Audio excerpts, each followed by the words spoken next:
PSL पर पूरे पाकिस्तान को फक्र था, उसी पीएसएल का उसके रहनुमाओं ने एक तरह से मजाक बनाकर रख दिया। मैं बात कर रहा हूं पीसीबी की, मैं बात कर रहा हूं वसीम खान की, मैं बात कर रहा हूं एहसान मनी साहब की, कि आप में दूरदर्शिता की और लंबे समय तक यानी लंबा देखने की प्रवृत्ति बिल्कुल नहीं थी।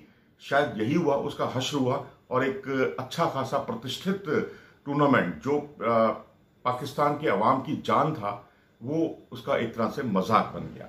अब कहा जा रहा है जी जनाब कि 7 तारीख को ये होगा, शुरू हो रहा है और 24 जून को इसका फाइनल होगा, 25 को टीम रवाना हो जाएगी। मुझे लगता है सब हवा हवाई है, इतना आसान नहीं है। अगले कुछ दिन बहुत ही महत्वपूर्ण है, बहुत इंपॉर्टेंट है और ऐसे समय में पीसीबी से कई सवाल पूछे जा सकते हैं।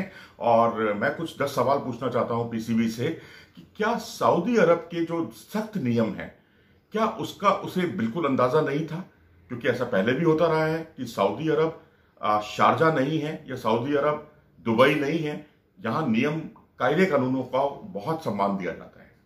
सरफराज जो आपके अपने खिलाड़ी हैं, उनके सहित जो 16 लोग गए थे और उनका वीजा संबंधी कोई दिक्कत आई थी, ये तो अपने इंटरनल मामला था, वहां उसको सुलझाया जा सकता था। इस पर भी बहुत ही विलंब कर दिया, बहुत देरी कर दी।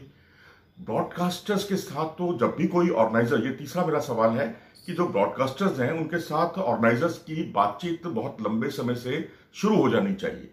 प्रोटोकॉल्स जैसी बात पर कि कोविड प्रोटोकॉल्स का पालन नहीं किया जा रहा, पालन नहीं किया गया, जिसको बहुत ही गंभीरता से लिया सऊदी अरब ने, ये बात समस्याएं भी आप उनके सामने रख सकते थे। एक एक चीज का आपको उनको बताना चाहिए था और कहाँ कोई दिक्कत आई उन सब दिक्कतों को पहले से ही दूर कर लेना चाहिए था। उसके अलावा एहसान मनी साहब और वसीम खान बहुत पहले जिसे कहते हैं उनको इसका जायजा लेने के लिए वहां पर होना चाहिए था सऊदी अरब में। जब टीमें आ रही हैं, आप वहां पर मौजूद नहीं हैं या आ रहे हैं तो बहुत आखिरी वक्त पर आ रहे हैं, तो ये बात भी कुछ हजम नहीं होती। और ये दिलावर मनी पर सब कुछ छोड़ देना, यानी अपने भाई पर सब कुछ छोड़ देना एहसान मनी साहब का, ये भी कुछ गले नहीं उतरता। ठीक है, उनको वहां पर उन्होंने क्रिकेट के लिए काम किया है और इसका ये मतलब नहीं है कि जो मेन ऑर्गेनाइजर है, जो मेन अध्यक्ष है, वो बिल्कुल अपना पल्ला ही छुड़ा ले। इतना बड़ा आयोजन है। उसके अलावा अगर हम देखें तो यूएई में अलग अलग प्लेयर्स के लिए अलग अलग क्वारंटाइन के नियम है। नियम हालांकि एक है, लेकिन किसी का क्वारंटाइन किसी और तारीख को खत्म हो रहा है, किसी का किसी और दिन खत्म हो रहा है। अब ऐसी स्थिति में पूरे टूर्नामेंट को एक समय पर करा पाना, वो भी एक बहुत बड़ी समस्या है। उसके अलावा विदेशी खिलाड़ी जो हैं उनकी संख्या जो है वो भी एक दिक्कत पैदा कर सकती है। चलो ये तो हो सकता है, ये दिक्कत आईपीएल के साथ भी आ रही है, लेकिन यहाँ आईपीएल के आयोजकों ने तो बहुत ही साफ कर दिया है कि अगर प्लेयर नहीं आएंगे विदेशी तो भी आईपीएल होगा और जरूर होगा। लेकिन होगा और जरूर होगा वाली प्रवृत्ति पीएसएल के साथ क्यों नहीं हो रही? अब ठीक है, आप अपने देश में नहीं है, दूसरे देश में है, लेकिन दूसरे देश के प्रोटोकॉल्स और आपको नियमों का पालन करना होगा और उसके हिसाब से अपनी स्ट्रेटेजी बनानी होगी, जिसमें पीसीबी पूरी तरह से विफल रहा है, सफल नहीं हो पाया है। और अब क्या शारजा दुबई पर ही अब पूरी तरह से फोकस किया जा रहा है? ये फोकस तो पहले भी किया जा सकता था, किया जाए, लेकिन ये सब पहले करने वाली चीजें हैं। आखिरी वक्त पर इस बारे में कुछ भी करना बहुत न्याय संगत, बहुत तर्क संगत नहीं है।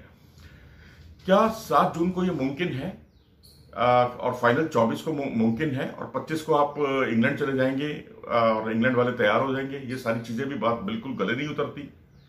क्या ज्यादा अब जितना आगे टूर्नामेंट आगे बढ़ेगा उतनी ही आपके डबल हेडर्स जो है वो आगे बढ़ जाएंगे? क्या वो फ्रेंचाइजीज को तैयार होंगे? क्या वो स्पॉन्सर्स को तैयार होंगे? क्या ब्रॉडकास्टर को उसको वो समस्या नहीं आ जाएगी? क्या उसमें पैसों के लेन देन को लेकर जो ब्रॉडकास्टर से पैसा मिलता है उस पर कोई असर नहीं पड़ेगा? अगर उस पर असर पड़ता है तो ये तो बहुत ही खराब बात होगी किसी भी आयोजन के लिए। और क्या इन सब चीजों से महत्वपूर्ण और बड़ी चीज ये है कि एक पीएसएल या एक लीग की खातिर आपका जो बड़ा मुख्य दौरा है वो स्थगित हो सकता है या उस पर भी असर पड़ सकता है। मैं बात कर रहा हूं इंग्लैंड की। 25 तारीख को आप रवाना हो रहे हैं, 23 तारीख को रवाना होने वाले थे पहले आप, और 25 को रवाना होने के बाद आप उनको क्वारंटाइन के नियमों में ढील बरतने के लिए यदि आप कहते हैं, तभी मामला कुछ ट्रैक पर आता है। लेकिन क्या ईसीबी इसके लिए तैयार होगा? उसने बीसीसीआई की तो परवाह की नहीं, उसने बीसीसीआई को तो बिल्कुल ही ठेंगा दिखा दिया साफ तौर पर कि भाई वो टूर्नामेंट के जो मुकाबले हैं, मैचेस हैं, उसमें कोई फेरबदल नहीं करेगा। और तो और उसने तो ये भी चेतावनी दे दी है कि अगर आईपीएल होता है सितंबर अक्टूबर में यूएई में, तो वो इस बात की गारंटी नहीं दे सकता कि उसके खिलाड़ी वहां भाग लेंगे, बल्कि उसने तो साफ तौर पर कह दिया कि वो अपने खिलाड़ियों को नहीं भेजेगा। उसके लिए दूसरी चीजें महत्वपूर्ण है, एफटीपी का सम्मान करना, उसके लिए रिस्पेक्ट करना एफटीपी का, वो ज्यादा इंपॉर्टेंट है। और दूसरे जो world cup T20 world cup होना है वो उसकी प्राथमिकता है, ना कि आईपीएल। तो ऐसी स्थिति में आप ईसीबीसी से तो कोई भी उम्मीद करना बंद कर दीजिए कि वो आपको क्वारंटाइन के नियमों में कोई ढील देगा या कार्यक्रम में, दौरे के कार्यक्रम में पीएसएल की खातिर कोई बदलाव करेगा। तो ये कुछ चीजें हैं और मैं समझता हूं कि 7 जून को शुरू कर पाना इतना आसान काम नहीं होगा। बहुत चुनौतियां हैं, चैलेंजेस हैं।